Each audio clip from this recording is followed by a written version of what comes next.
Pues es un honor, es un gozo nuevamente estar aquí delante de ustedes para predicar la palabra. Así que les voy a pedir que vayamos todos a Colosenses capítulo 2, versículos del 11 al 15. Vamos a continuar en esta ocasión con la serie de exposiciones que hemos estado haciendo en la carta del apóstol Pablo a los Colosenses. Colosenses capítulo 2, versículos del 11 al 15.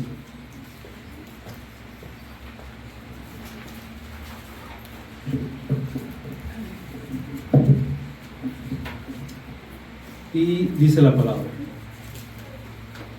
también en él ustedes fueron circuncidados con una circuncisión no hecha por manos al quitar el cuerpo de la carne mediante la circuncisión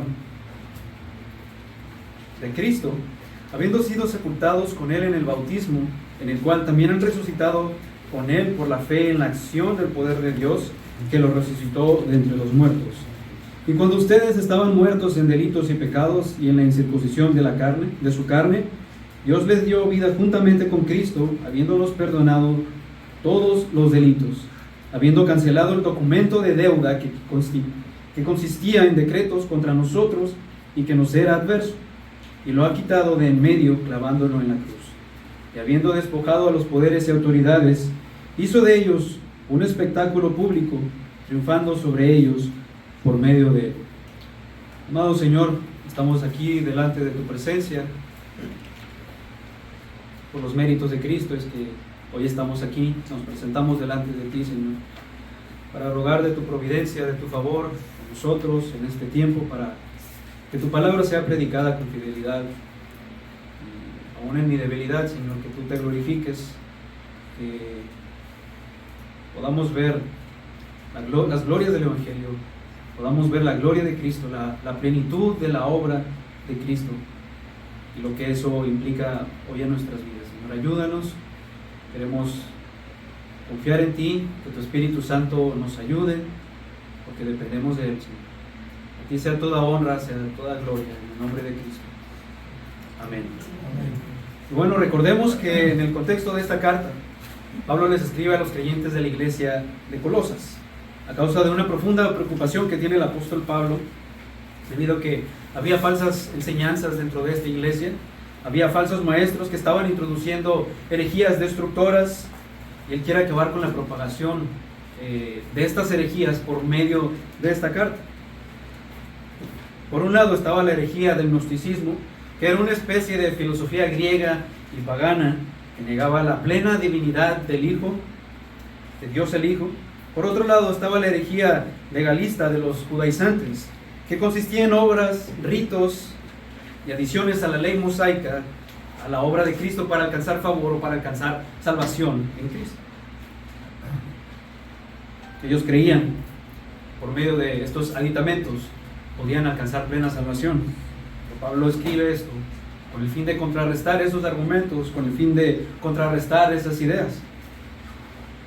Sin embargo, Pablo, a lo largo de toda la carta, se encarga de eso, de una manera categórica, a refutar todas estas herejías con el fin de mostrar a los creyentes en Colosas la verdad del Señor Jesucristo como el Dios todopoderoso y Salvador suficiente de los pecadores. Este era el propósito del apóstol Pablo. Y en nuestro estudio pasado, vimos que en los versículos del 8 al 10 del capítulo 2 nos enseña que todos los que hemos abrazado la fe en el Señor Jesucristo, estamos completos y estamos plenamente satisfechos en Él. Eso es lo que vimos en nuestro estudio pasado. Estamos completos. Pablo mantiene ahora este mismo hilo de pensamiento acerca de la plenitud que todos los creyentes tenemos en Jesucristo y el alcance de su obra en favor de nosotros. Es por eso que he titulado este sermón como La plenitud de la obra de Cristo, de las cuales abordaremos 3 puntos que el apóstol Pablo señala para que los colosenses tengan plena confianza en la obra del Señor Jesucristo en la cruz. Y lo que eso implica en la vida de cada creyente. Así que estaremos viendo estos puntos. Primero, una salvación completa mediante la fe en la acción del poder de Dios. Dice, también en él ustedes fueron circuncidados con una circuncisión no hecha por manos, al quitar el cuerpo de la carne mediante la circuncisión de Cristo, habiendo sido sepultados en él en el bautismo, en el cual también han resucitado con él por la fe en la acción del poder de Dios, que lo resucitó de entre los muertos. Aquí Pablo, aunque con el mismo enfoque acerca de la plenitud de Cristo y la plenitud que todos alcanzamos en Cristo y su obra, pero ahora la aborda a partir del tema de la práctica judaizante acerca de la circuncisión, evidenciando que la circuncisión en Cristo tiene mucho más peso, tiene mucho más valor que la circuncisión física. Es una circuncisión hecha por hombres, es una circuncisión que no tiene valor salvífico. Pero antes de comprender qué es la circuncisión, es importante abordar o adentrarnos a saber qué es la circuncisión y en qué consistía, cuál era su propósito. Es importante saber eso. Por ejemplo, en Génesis, acompáñame a Génesis, capítulo 17, versículos del 10 al 14. Dice, Génesis 17, del 10 al 14. Y dice, este es mi pacto con ustedes y tu descendencia después de ti, y que ustedes guardarán. Todo varón de entre ustedes será circuncidado, serán circuncidados en la carne de su prepucio, y esto será señal de mi pacto con ustedes. A la edad de 8 días será circuncidado entre ustedes todo varón por sus generaciones. Asimismo, el siervo nacido en tu casa, o que sea comprado con dinero cualquier extranjero que no sea de tu descendencia, ciertamente ha de ser circuncidado el siervo nacido en tu casa o el comprado con tu dinero. Así estará mi pacto en la carne de ustedes como pacto perpetuo. Pero el varón incircunciso que no es circuncidado en la carne de su prepucio, esa persona será cortada de entre su pueblo, ha quebrantado mi pacto. Así que vemos que en pocas palabras la circuncisión consistía en un pacto que Dios iniciaba con el hombre. ¿Sí? Ese es el principal punto que debemos ver aquí. Es un pacto que Dios hace. ¿Sí? Sin embargo, es importante mencionar que en la historia de Israel han existido dos posturas o dos escuelas de interpretación acerca de la circuncisión.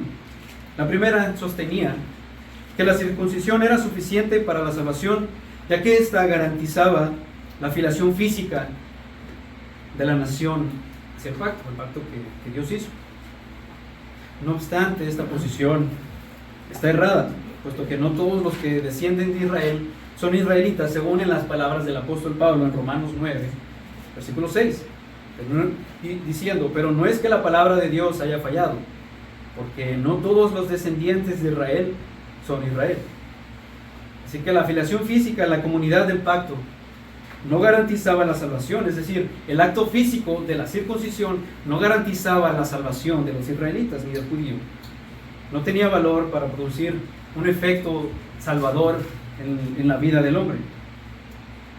De hecho, Pablo también escribe en Romanos capítulo 2, versículo 25, pues ciertamente la circuncisión es de valor si tú practicas la ley, pero si eres transgresor de la ley, tu circuncisión se ha vuelto incircuncisión. Después dice en el versículo 28, porque no es judío el que lo es exteriormente, ni la circuncisión es la externa en la carne. Así que por tal motivo, esta interpretación acerca de la circuncisión queda totalmente descartable. La circuncisión no tenía poder para salvar. Pero la segunda postura, la segunda escuela de interpretación que manejaban los israelitas, nos dice que mientras que esta posición sostenía que la circuncisión solo era una demostración exterior de que el hombre había nacido en pecado y que debía ser limpio. Esto era en esencia lo que consistía la circuncisión. Es decir, el corte del prepucio del órgano sexual masculino era solo una manera gráfica o física de demostrar que el hombre necesitaba ser limpio hasta lo más profundo de su ser. Esa es la implicación que tenía la circuncisión. Ninguna otra parte del cuerpo hace tan evidente la profundidad del pecado, por cuanto esto, el aparato sexual masculino, representa la parte del hombre que genera vida. Y todo lo que genera el hombre está intrínsecamente afectada por el pecado.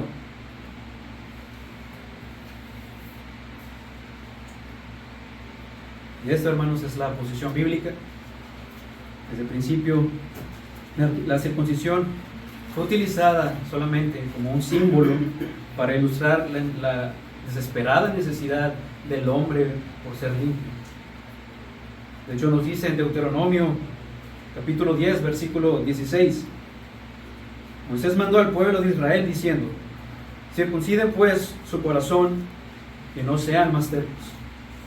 También nos dice en el 30, versículo 6, además, el Señor tu Dios circuncidará tu corazón y el corazón de tus descendientes, para que ames al Señor tu Dios con todo tu corazón y con toda tu alma, a fin de que vivas. Además, vemos la experiencia de Abraham, cómo esto esclarece más esta verdad, de que la circuncisión nos salva. Pablo escribe en Romanos 4:11 que Abraham recibió la circuncisión como señal, como sello de la justicia de la fe que tuvo estando incircunciso, para que fuera padre de todos los que creen sin circuncisión, a fin de que la justicia también les sea contada a ellos. Nos dice Génesis capítulo 15, versículo 6, y Abraham creyó en el Señor y él se lo reconoció por justicia. Es decir, su circuncisión fue la señal externa de su corazón. Fue la señal externa de que su corazón ya había sido justificado. Él ya había sido justificado desde antes, tiempo después, mucho tiempo después, él se circuncidó. Era la señal visible de lo que Dios ya había hecho en su corazón. Así que eso nos dice que Dios desde un principio está más interesado en lo que hay en el corazón del hombre. Eso nos dice eso. Está más interesado en las obras, o está menos interesado en las obras externas. Él está más interesado en el interior, en lo que procede del interior, en el corazón, más que en un rito físico, más que obras externas. Ven ahora, hermanos, cómo es que esta mala interpretación de la circuncisión estaba causando tanto daño a los colosenses. Ellos habían creído en el Evangelio y habían recibido al Señor Jesucristo por la fe, pero cuando estos falsos maestros empezaron a propagar todas estas falsas enseñanzas, a introducir todas estas herejías, comenzaron a desviar de la fe a algunos. De escuchar solo Cristo salva, a escuchar es Cristo más la circuncisión, más las obras, más la verdadera sabiduría.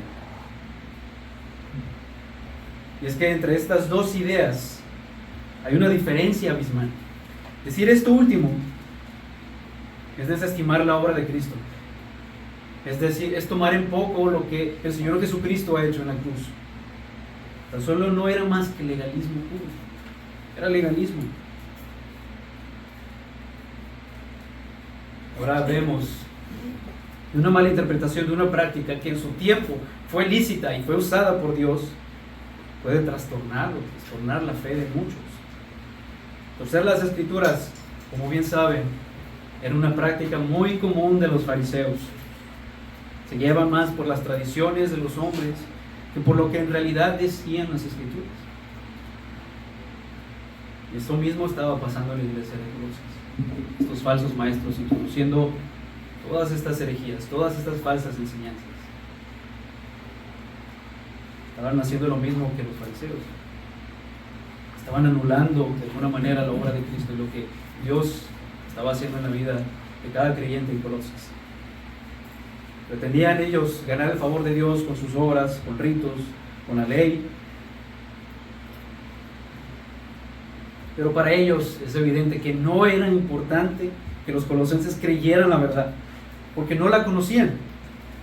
No conocían la verdad. A ellos solo les interesaba la erudición, les interesaba tener favor delante de los hombres, les interesaba nada más llenarse de sabiduría, de entendimiento, una falsa sabiduría. Solo les interesaba que creyeran sus propias ideas. No les interesaba la verdad. ¿Y quién es especialista? ¿Quién es el especialista desde el principio en torcer las escrituras? El diablo. ¿Qué sucedió cuando la serpiente tentó a Eva? Torció la palabra de Dios, entró a la muerte espiritual y como consecuencia nuestra caída. Así que vemos que hay terribles consecuencias cuando hay un mal uso de la palabra de Dios. Estos falsos maestros muy seguramente obligaban a los colosenses a que se circuncidaran, precisamente porque creían que eso daba valor a la obra de Cristo. Pero no es que eso, hermanos, les dé más valor a la obra de Cristo, sino que anula totalmente el poder del Evangelio. Así que, gloria a Dios, que para nosotros, los cristianos, el rito físico de la circuncisión es completamente innecesario, ya que hemos sido circuncidados espiritualmente. Hemos tenido una circuncisión no hecha por manos, hemos tenido una circuncisión hecha por Cristo mismo. Pues el propósito de esta circuncisión de Cristo, de la que se habla en estos versículos, es remover el cuerpo de pecaminoso carnal, es decir, remover completamente la naturaleza pecaminosa y caída que hay en todo ser humano y que lo domina antes de experimentar, que lo dominaba antes de experimentar las emociones. Remover esta naturaleza pecaminosa, aunque no en su totalidad, pero sí en cierto sentido, por lo menos de sus implicaciones. Es esa la circuncisión dada por Cristo, de la que el apóstol Pablo nos está hablando ahora en estos versos. Es la circuncisión espiritual, es la circuncisión verdadera, es la circuncisión del corazón.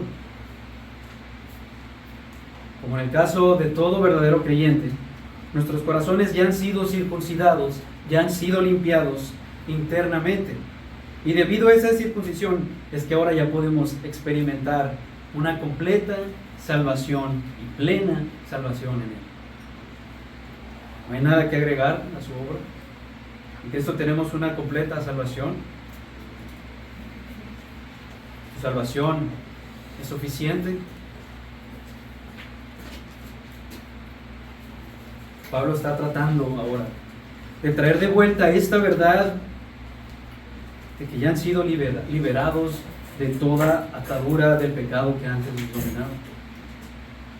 Y también esa plena esperanza al mostrar que la única circuncisión que vale es la de Cristo. Él quería mostrar que esta es la única circuncisión que tenemos. No la circuncisión que estos hombres, que estos falsos están predicando. Es la circuncisión que Cristo da. Al momento de que nosotros hemos creído o recibido al Señor Jesucristo por la fe, ahí hemos recibido la circuncisión del corazón. Esa es la verdadera circuncisión. Versículo 12. Habiendo sido sepultados con Él en el bautismo, en el cual también han resucitado con Él por la fe en la acción del poder de Dios, que los resucitó de entre los muertos. Debido a que estos hombres, estos falsos maestros en Colosas, veían el rito de la circuncisión como un medio de salvación y un acto que removía la suciedad del pecado, ahora Pablo aborda el tema del bautismo, tomando partido con estos mismos ritualistas de la circuncisión con quienes él está rebatiendo. Es como si estuviera proponiendo el paso de la muerte a la vida espiritual mediante el bautismo. Pero no es que el bautismo nos limpia espiritualmente, porque si concebimos o vemos el bautismo como un rito necesario para la salvación, o como un rito que nos limpia, sería entonces tan superficial e insignificante como el rito de la circuncisión. Así que nosotros tenemos claro que el bautismo es solamente una expresión externa de lo que ya sucedió internamente. Pero Pablo lo que está haciendo es usar la misma lógica de ellos contra ellos, porque ellos utilizaban ese mismo argumento.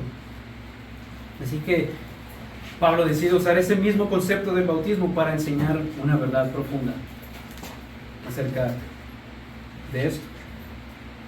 Porque así como la circuncisión tuvo un propósito de mostrar una verdad espiritual, así también el bautismo tiene el propósito de mostrar una verdad espiritual a nosotros, los creyentes que ya hemos sido bautizados. Ya que entendemos que el bautismo simboliza nuestra unión con Cristo al identificarnos con Él en su muerte, en su sepultura, en su resurrección. Y esa unión de nosotros con Él no solamente se da por el hecho de ser bautizados, sino por la verdad espiritual que hay detrás del bautismo. Que Cristo no solo hizo posible la salvación por nosotros, sino que la ganó para nosotros y se hizo efectiva en nuestras vidas de manera completa y efectiva por medio de la fe en su nombre. Esa es la realidad del bautismo.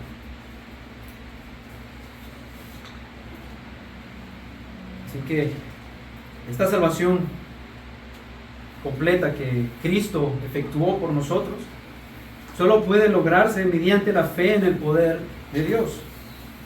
De hecho, la palabra poder es la traducción de la palabra griega energeia, de la cual deriva el término energía. Este se refiere al poder activo de Dios, el mismo poder que levantó a Cristo de entre los muertos por medio de la persona del Espíritu Santo. Es decir, que quienes creen que Dios resucitó a Jesús de entre los muertos, es una garantía de que también van a ser resucitados. De hecho, vemos en las mismas palabras del apóstol Pablo en Romanos 10, versículo 9, que si confiesas con tu boca a Jesús por Señor y crees en tu corazón que Dios le resucitó de entre los muertos, serás salvo.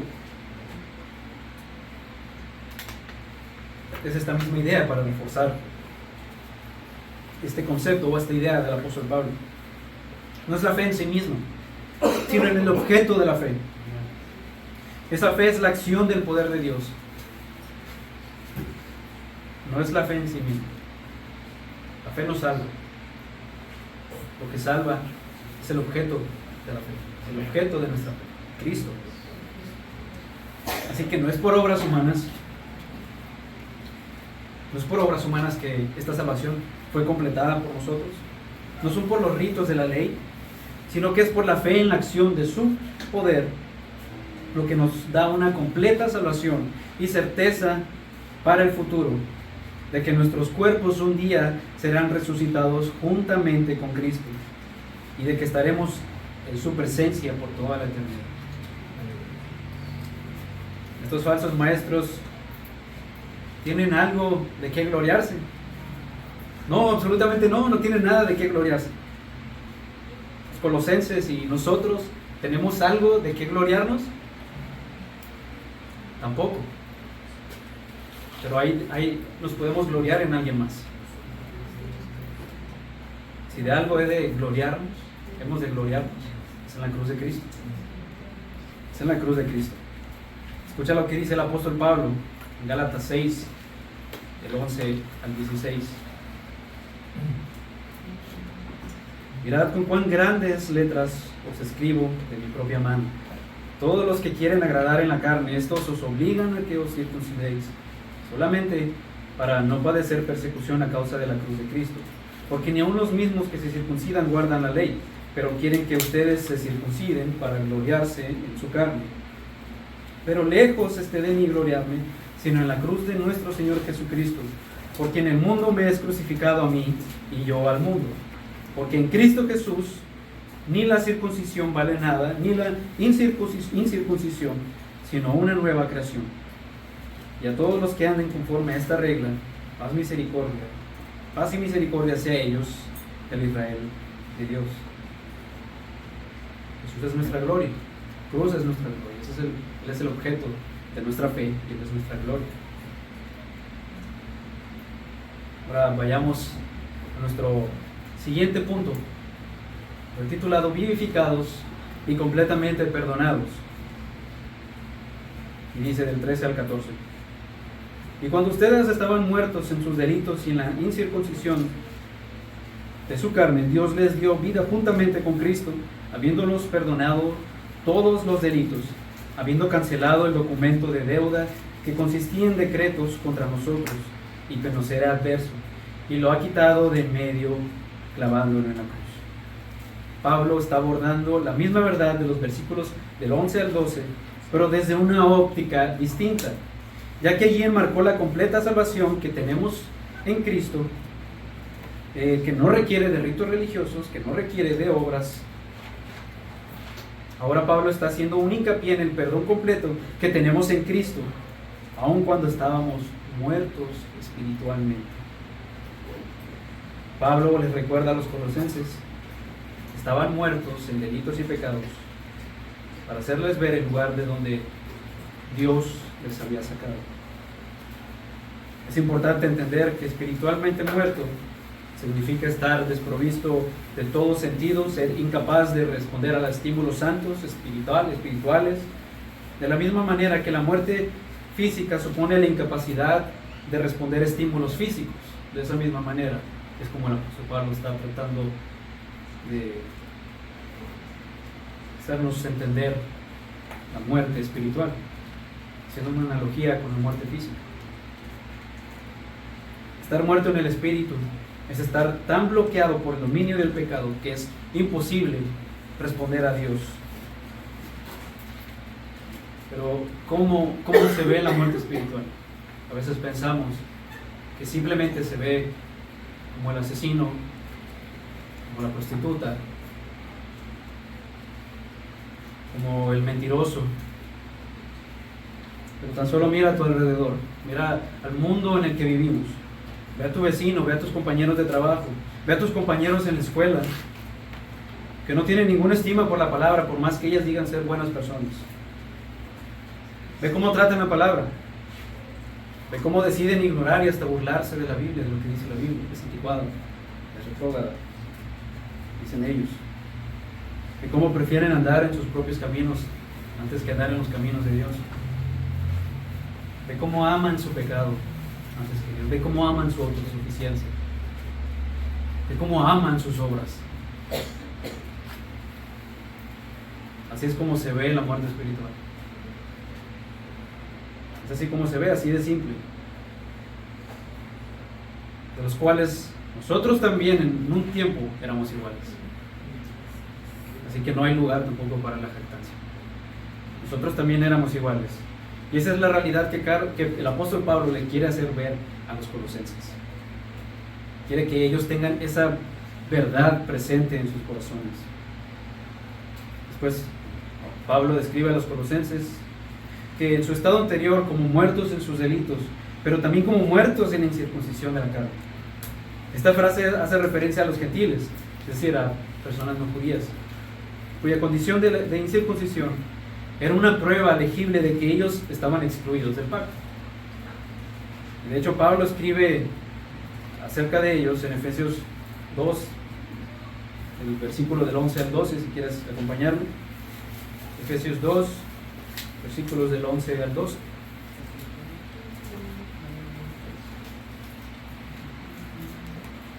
Dice: por tanto, recuerden que en otro tiempo ustedes, los gentiles en la carne, que son llamados incircuncisión por la tal llamada circuncisión, hecha en la carne por manos humanas, recuerden que en ese tiempo ustedes estaban separados de Cristo, excluidos de la ciudadanía de Israel, extraños a los pactos de la promesa, sin tener esperanza y sin Dios en el mundo. De manera que los gentiles se encontraban en un estado, por así decirlo, desventajado, o mucho más desventajado que los gentiles, que los judíos. Estamos, por así decirlo, si hay una manera de decirlo, había desventaja, porque al menos ellos sí pertenecían a la comunidad del pacto, de la cual se les había confiado la ley de Dios. Así que no resulta sorprendente que Pablo los describiera como personas sin esperanza y sin Dios en el mundo. Pero gracias a Dios, la historia no termina ahí. Puesto que Dios es rico en misericordia, nos dio vida juntamente con Él, seas judío o seas gentil. Él extendió su misericordia, no por un pueblo étnico, sino por todo aquel que recibe por la fe a Cristo. Ahora quienes estaban muertos en sus pecados y sin esperanza, recibieron una vida mediante eso, de los cuales nosotros también somos.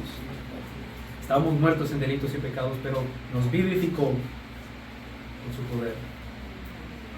¿Para qué? Para perdonarnos. Es Dios que toma la iniciativa nuevamente en este proceso. Es Dios quien salva. Personas muertas espiritualmente son incapaces de darse vida por sí mismas, pero Él nos buscó en nuestra muerte espiritual y nos dio vida juntamente con Él. Qué esperanzador es saber que Dios tomó esa iniciativa por nosotros, aun cuando en nuestra incapacidad no lo íbamos a hacer, porque no podíamos y porque no queríamos tampoco. Así que como resultado de haber recibido vida juntamente con Cristo, los creyentes hemos sido perdonados de todos y completamente de nuestros pecados. ¡Wow!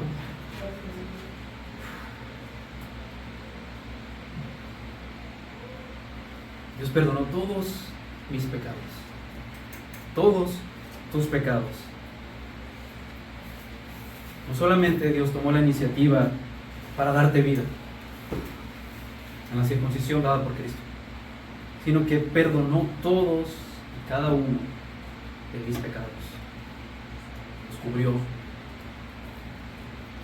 Dice el salmista en Salmos 32:1: cuán bienaventurado es aquel cuya transgresión es perdonada, cuyo pecado es cubierto.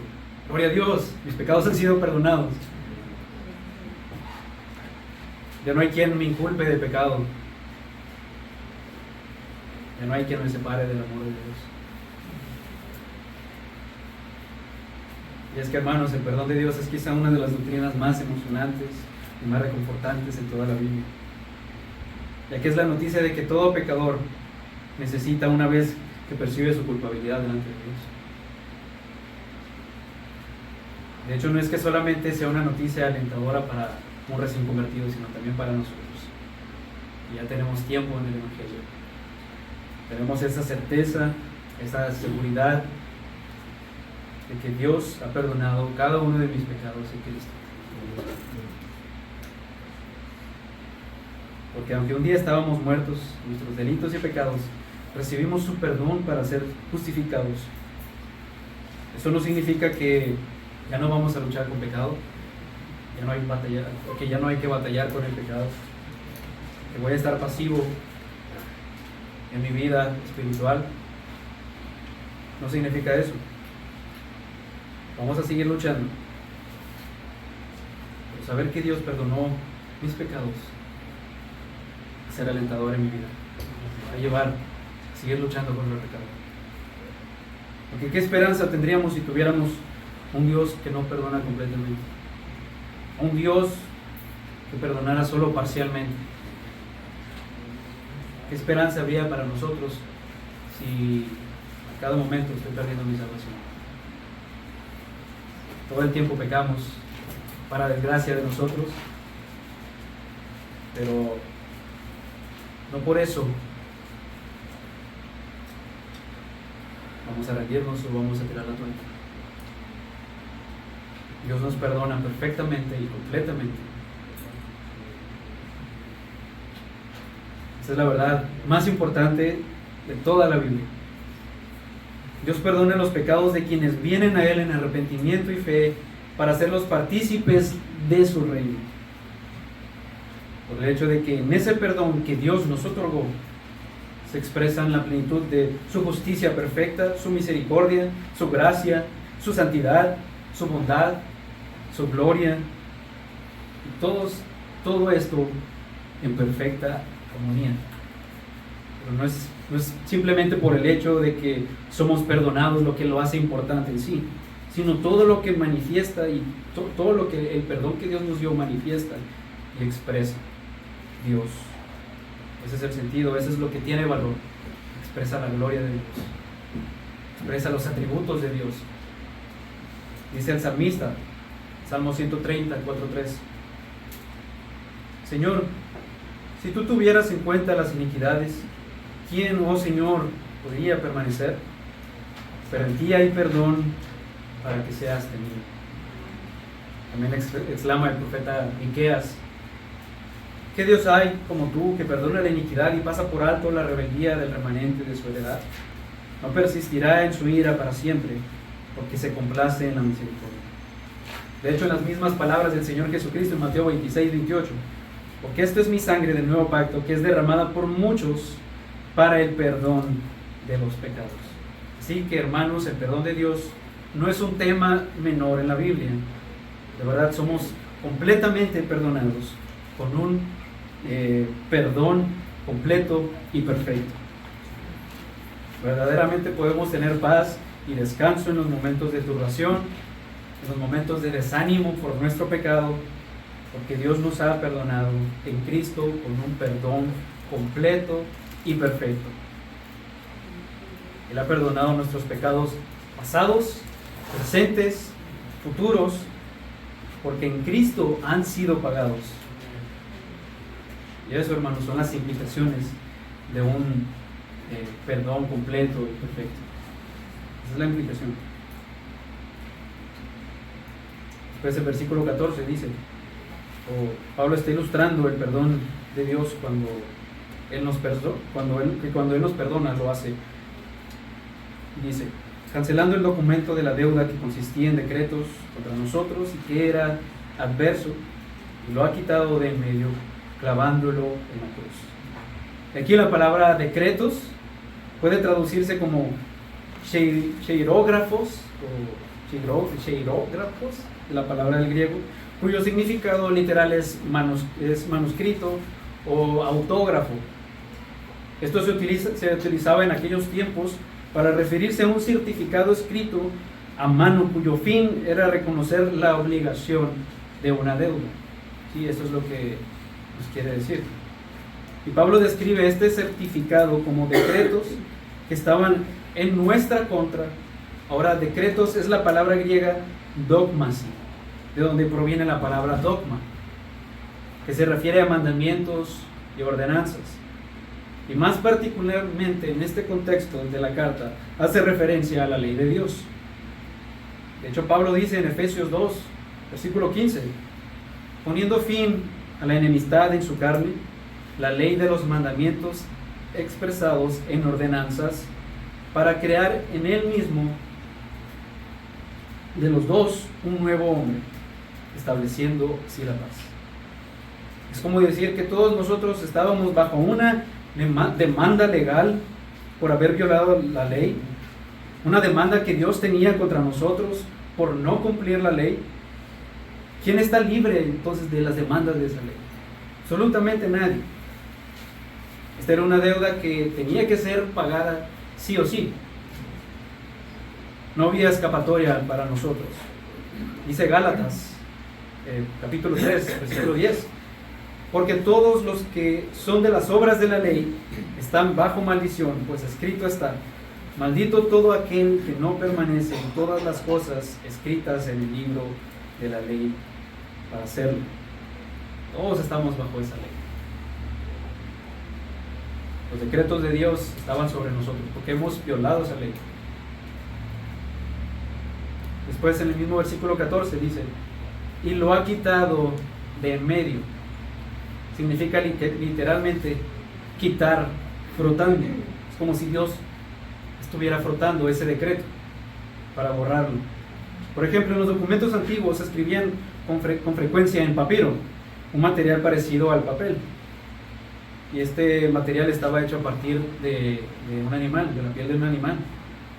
La tinta que se usaba en estos papiros no debía contener ácido ni se debía mojar el material escrito, ya que la tinta en la superficie podía ser removida simplemente frotándola. solo en caso de que el escriba deseara reutilizar el papiro. Así que lo que Pablo dice aquí es que Dios borró y anuló nuestro documento o certificado que estaba en nuestra contra. Es como si Dios estuviera retirando esa demanda. Porque ahora esta demanda debía ser pagada o por nuestra condenación en el infierno, o tenía que ser pagada por Cristo en la cruz. Y esa demanda, hermano, fue pagada por Cristo. Es por eso que Dios borró y anuló ese decreto que estaba en nuestra contra. Ya no hay más condenación. Amén. Ya no hay condenación para los que están en Cristo. Nuestro perdón fue absolutamente completo en la cruz del Calvario. Gloria a Dios, porque Él anuló ese decreto. Esto nos lleva a nuestro tercer punto, el triunfo de la cruz, versículo 15. Y habiendo despojado a los poderes y autoridades, hizo de ellos un espectáculo público, triunfando sobre ellos por medio de Él. El lenguaje utilizado aquí en este pasaje nos permite imaginar la escena de un general poderoso, un general romano, después de haber obtenido la victoria, exhibiendo en un desfile público sus triunfos sobre sus enemigos, todo a lo largo de las calles de Roma. Es en ese mismo sentido que la victoria de Cristo en la cruz despojó por completo a Satanás de todo su poder y acabó con los planes demoníacos, cuyo fin era detener su obra redentora. Dice Hebreos, capítulo 2, versículo 14. Así que, por cuanto los hijos participan de carne y sangre, también Jesús participó de lo mismo, para anular mediante la muerte el poder de aquel que tenía el poder de la muerte, es decir, el diablo. Y es curioso que Pablo menciona la palabra despojado, que literalmente quiere decir desnudo. Es como decir que el Señor puso al descubierto todas las mentiras y falsedades que estos falsos maestros estaban enseñando acerca de las doctrinas que estaban introduciendo. Se estaban poniendo al descubierto. Estos engañadores rendían culto a los ángeles, a los demonios, ángeles caídos. Pero Pablo quiere dejar en evidencia que adorar seres humillados y derrotados, como los que Cristo derrotó en la cruz, rayan en la locura, en lo irracional. Estaba Pablo humillándolos en cierto sentido, una manera muy sutil de humillar lo que estos hombres creían. Pablo está haciendo ver lo patético e insignificante de sus creencias y de sus enseñanzas. Cristo estaba poniendo al descubierto las mentiras y los engaños, o el engaño del diablo, por medio de su obra triunfante en la cruz. Hermanos, Dios canceló nuestra deuda y ahora Satanás y sus ángeles caídos están ahora derrotados. La resurrección del Señor Jesucristo fue la máxima expresión de su victoria. Que lo que en un principio pareció una derrota, en realidad estaba expresando la más grande victoria sobre la muerte, el pecado y el diablo. Es realmente esperanzador saber que así como Cristo triunfó en la cruz, nosotros hemos sido partícipes también de ese triunfo. Dice Romanos capítulo 8, versículo 37 al 39. Si gusta acompañarme, hermano.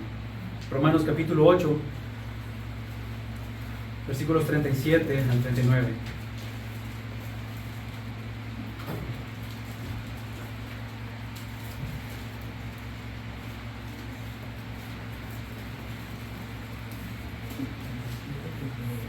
Romanos 8, 37, 39. Pero en todas estas cosas somos más que vencedores por medio de aquel que nos amó. Porque estoy convencido de que ni la muerte, ni la vida, ni ángeles, ni principados, ni lo presente, ni lo porvenir, ni los poderes, ni lo alto, ni lo profundo, ni ninguna otra cosa creada nos podrá separar del amor de Dios que es en Cristo Jesús, Señor nuestro. Hemos triunfado con Él. Por Cristo hemos triunfado sobre el pecado. Y ese triunfo nos da la certeza de que nadie ni nada nos separará del amor de Dios que es en Cristo Jesús. Pero ante este inminente triunfo sobre el pecado, no significa tampoco nuevamente que ya no vamos a pelear con el pecado. Ayer lo hablábamos en nuestro estudio de hombres. Aún tenemos luchas con nuestro pecado, aún hay vestigios de pecado y seguiremos luchando hasta el fin o hasta el día que el Señor regrese, o hasta el día que muramos. Sin embargo, aunque perderemos batallas, Cristo ha triunfado absolutamente sobre la cruz. Y esa es una muestra de la garantía también de nuestro triunfo final sobre el pecado. Hay un momento en el que ya no vamos a lidiar más con el pecado. Vamos a triunfar absolutamente y completamente con el pecado, sobre el pecado. ¿Qué esperanza entonces tan grande es la que tenemos? Cristo ganó una salvación perfecta por nosotros. Nos dio vida cuando estábamos muertos para recibir un perdón completo que fue ganado por Él mismo en la cruz. Así que esta es la esperanza que nosotros tenemos al mirar y contemplar la obra completa o la obra plena del Señor Jesucristo y todas las implicaciones que esto tiene en nuestras vidas. Así que, hermano, que eso quede guardado en tu corazón. Quiero llevar a ustedes también unas implicaciones prácticas. Primera, la salvación que Dios otorga nos hace andar en humildad. Así que, lejos de gloriarnos en nosotros mismos y en nuestras habilidades y obras, esto debe llevarnos a nuestras rodillas y a reconocer que no tenemos nada de qué gloriarnos sino en la obra perfecta del Señor Jesucristo que Él ganó por nosotros. El conocimiento sobre nuestra salvación debe llevarnos a la humildad constantemente, en nuestro caminar, en nuestro andar. Segundo, el perdón perfecto que Dios otorga nos da la facultad de perdonar, ya que éramos totalmente incapaces de pagar una enorme deuda con la justicia por causa de nuestros pecados.